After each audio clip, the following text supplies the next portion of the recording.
En las últimas horas, los titulares de todos los rotativos ecuatorianos dan cuenta que eventualmente en la Asamblea Nacional se está cocinando otro de los temas polémicos, y es que el fondo de cesantía de los maestros ecuatorianos pasaría a ser manejado por el Banco del Instituto Ecuatoriano de Seguridad Social, tema que nosotros ya hemos abordado aquí en Ecotel Televisión. Pues para hablarles de este asunto hemos invitado al asambleísta de Alianza País, don Armando Aguilar, el representante de la hermana provincia de Sucumbíos, para que nos dé una visión respecto de este tema. Además, es importante decir que el asambleísta Aguilar, él es miembro de la Comisión de Cultura de la Asamblea Ecuatoriana. Este es un tema polémico, como decimos, los profesores, los maestros están en contra, pues es una iniciativa de un colega suyo, el asambleísta Olger Chávez, de la provincia de Bolívar. ¿Cómo han mirado ustedes este escenario de polémica que ya se ha suscitado en el Ecuador? Bueno, parece que hay un malentendido respecto de la necesidad de regular el funcionamiento de estos fondos, de los fondos de cesantía, fondos complementarios, que tienen algunos sectores públicos, no solo el magisterio. Claro, por supuesto, el Fondo de Cesantía del Magisterio Nacional es uno de los fondos más solventes, de mayores recursos, creo que está cerca de los 500 millones de dólares, entre activos, pasivos y de inversiones, ¿verdad? Y yo creo que lo que se pretende, desde mi punto de vista, lo que hay que hacer en el caso de este y de otros 63 fondos, es establecer una normativa que permita regular, que permita garantizar que los dueños, los legítimos propietarios de esos fondos, tengan garantía de sus recursos. Es decir, que no vaya a pasar, parece que en alguna institución pública, no recuerdo en cuál, pero parece que un administrador del fondo se fue con todo y perjudicando a todos sus beneficiarios. Eso no queremos que ocurra. Queremos que hayan salvaguardas, queremos que hayan garantías, queremos que hayan seguridades, queremos que se sepa qué pasa con la renta que generan los fondos. Por ejemplo, en el Fondo de Cesantía del Magisterio Nacional, cada maestro tiene una cuenta individual, sabe cuánto tiene, le pagan una tasa de interés, pero cuando saca un crédito, le conceden un crédito solamente hasta el monto de lo que tiene él en su cuenta individual, y le cobran un interés con una tasa muy superior a la tasa que le pagan por su, digamos, monto que tiene de capital. De tal manera que quisiéramos saber qué hacen los administradores con esa diferencia entre la tasa activa y la tasa pasiva. ¿Dónde se va esas utilidades, o sea, esa renta? Regular, dice usted. Regular. Desde mi punto de vista, no yo digo, regulemos el funcionamiento de estos fondos.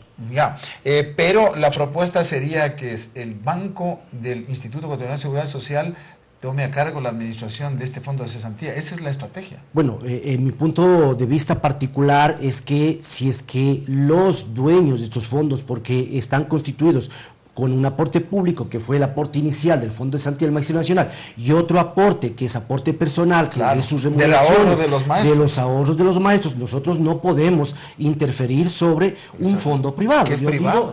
Como abogado que soy, como asambleísta, no deberíamos nosotros intervenir y decidir sobre el destino, sobre la gestión y administración de un fondo privado, pero sí garantizarles claro, que esos fondos se manejen transparentemente, que la renta que generen esos fondos sea distribuida a todos sus beneficiarios, que no haya por ahí cualquier sabido, cualquier vivo que se vaya llevando la renta o probablemente su capital.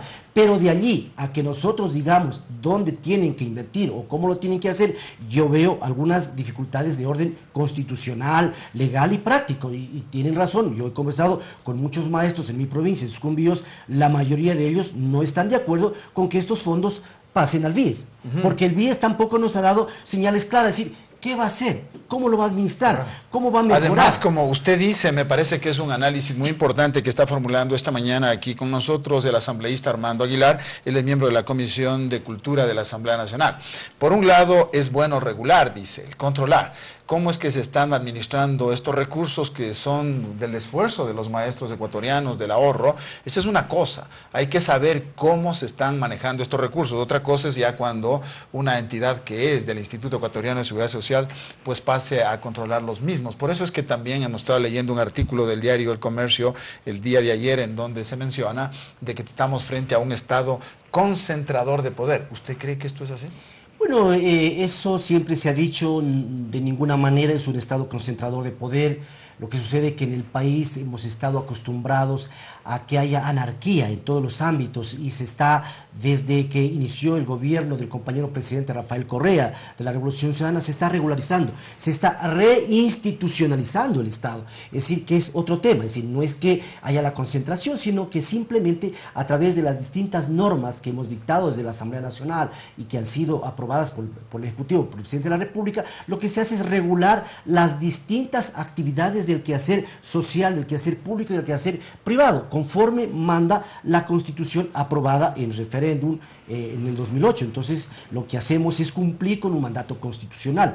Hay a veces posiciones encontradas, posiciones que a veces nos ponen en contradicciones, inclusive internas dentro del movimiento, pero esas se discuten ampliamente. Hoy, inclusive, tenemos una sesión de bloque, vamos a tener unos talleres, y ahí vamos a discutir precisamente el tema de cómo se va a manejar esta iniciativa de generar una seguridad jurídica a todos los fondos de cesantía de los empleados públicos del país. Si no hay una dedicatoria para el fondo de cesantía de la Unión Nacional de Educadores, esto también nos acaba de decir usted, no está dicha la última palabra en suma, ¿no?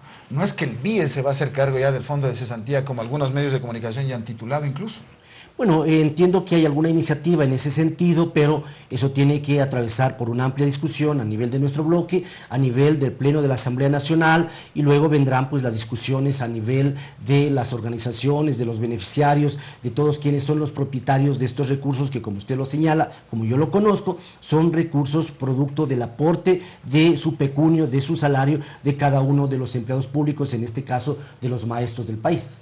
Sí, es muy importante lo que vaya a pasar con el fondo de cesantía del magisterio ecuatoriano. Otro de los asuntos también importantes que queremos aprovechar para mencionar con el asambleísta Armando Aguilar da cuenta de esta iniciativa del bloque de Alianza País, que por supuesto es mayoritario en la Asamblea Nacional, y es hacer cambios a la Carta Fundamental del Estado, a la Constitución de la República, a través de enmiendas. Ese es otro debate. Mucha gente dice que debemos ir a una consulta popular, una reforma constitucional, pues se dice que no, que simplemente la propia Constitución establece la posibilidad de hacer enmiendas a la Constitución.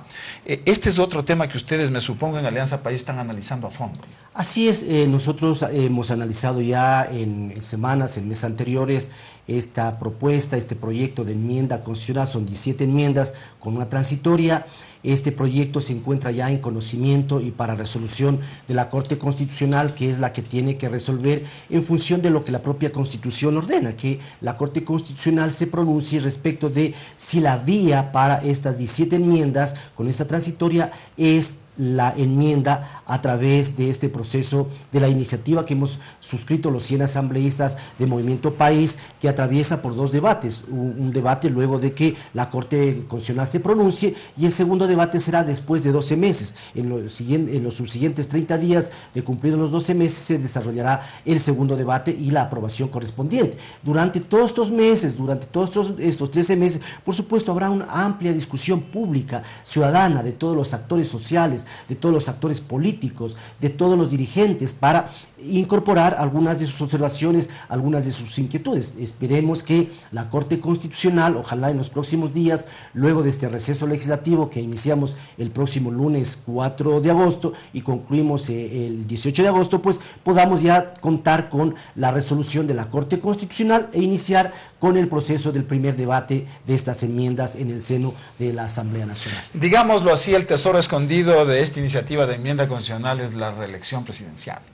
Sobre ese tema, ¿cuál es el punto de vista de la mayoría de asambleístas de país? No solo es de la presidencia de la República y la vicepresidencia, también en ese paquete de enmiendas está la reelección de todas las autoridades de elección popular, desde el vocal del gobierno parroquial, atravesando por concejales, atravesando por alcaldes, por prefectos, asambleístas y, por supuesto, el presidente y vicepresidente. Y es el pueblo ecuatoriano, en las urnas, el que debe decir si una gestión debe concluir o debe continuar. ¿Qué es lo que pasa, por ejemplo, con administraciones que ya hemos tenido en el pasado y que seguimos manteniendo. Por ejemplo, el tema del alcalde Nebot en Guayaquil. Yo creo que va para los 17, los 18, los 19 años. ¿Por qué no decimos nada? ¿Por qué no cuestionamos sobre esa permanencia del alcalde? Es decir, mucha gente dice, no, es que debe seguir porque es una administración que ha dado resultados. ¿Por qué no entonces en el ámbito de la presidencia, del manejo del Estado? ¿Por qué no debe continuar, por ejemplo, al frente del gobierno nacional del Ecuador el compañero presidente de la República, Rafael Correa Delgado? Se ha dado muchos resultados en todos los ámbitos de salud, de vialidad, de educación, de lo social, de la institucionalidad. Entonces, ¿por qué no dejar que sea el pueblo el que decida libre y soberanamente en las urnas si debe o no debe continuar? Y no solo el presidente, sino todas las autoridades de elección popular. Sí, todos estos temas políticos se están debatiendo en el país, pero no le voy a dejar ir de aquí de nuestro sede de televisión al asambleísta Armando Aguilar, sin antes que nos dé una visión como miembro de la comisión correspondiente de cómo va el tratamiento de la Ley Orgánica de Educación Intercultural, porque si bien es importante la política, la educación es más superlativa.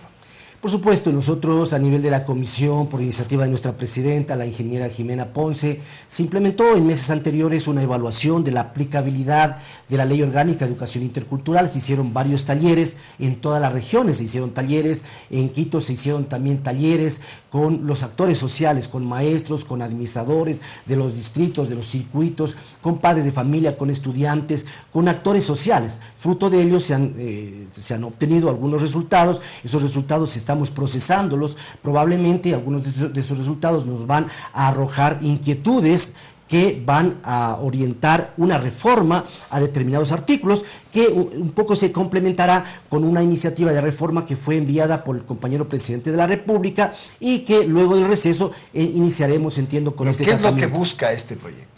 Este proyecto busca el mejoramiento de la ley, que esta ley sea más operativa, que esta ley permita lo que en los principios de la propia ley se establece, el mejoramiento de la calidad de la educación, mejorar la democratización de la educación, que la educación llegue a todos los sectores, pero que todos los sectores tengan una educación de calidad. Por eso en la Ley Orgánica de Educación Intercultural, de la cual yo formé parte en su aprobación en el periodo legislativo anterior, establecimos un nuevo modelo de gestión. Hoy la gestión administrativa se acerca a los usuarios de la educación a través de los distritos, a través de los circuitos.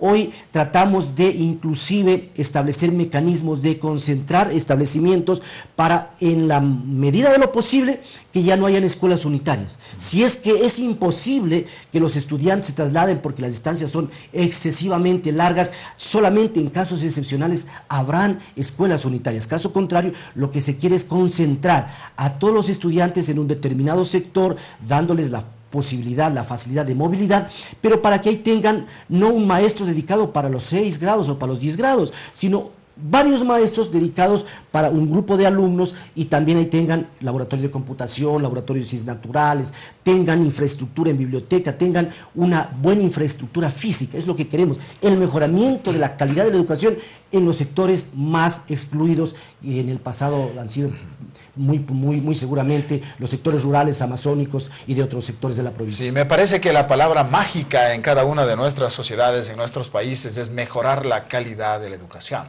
Ese es el punto clave. De este tema le comprometemos a futuro al asambleísta Armando Aguilar para que venga a charlar con nosotros, para que nos dé más luces respecto de este importantísimo proyecto de ley. Pues en los últimos momentos nosotros en este país hemos visto, por ejemplo, a dónde ha llegado la crisis universitaria. Ven ustedes lo que pasa con la Universidad Técnica de Esmeraldas, impresionante. Lo que ha pasado con la Universidad en Guayaquil. Todo esto nos hace ver la necesidad de mejorar, en realidad de verdad, la calidad de la educación, tanto en escuelas, colegios y universidades. Solo así vamos a alcanzar una auténtica revolución. Muchísimas gracias esta mañana al asambleísta Armando Aguilar. Él es representante de país por la provincia de Sucumbíos y es miembro de la Comisión de Cultura de la Asamblea Nacional. Muchas gracias, Armando, que haya venido esta mañana. Muchísimas gracias, mi estimado doctor. Pues vamos con más información importante.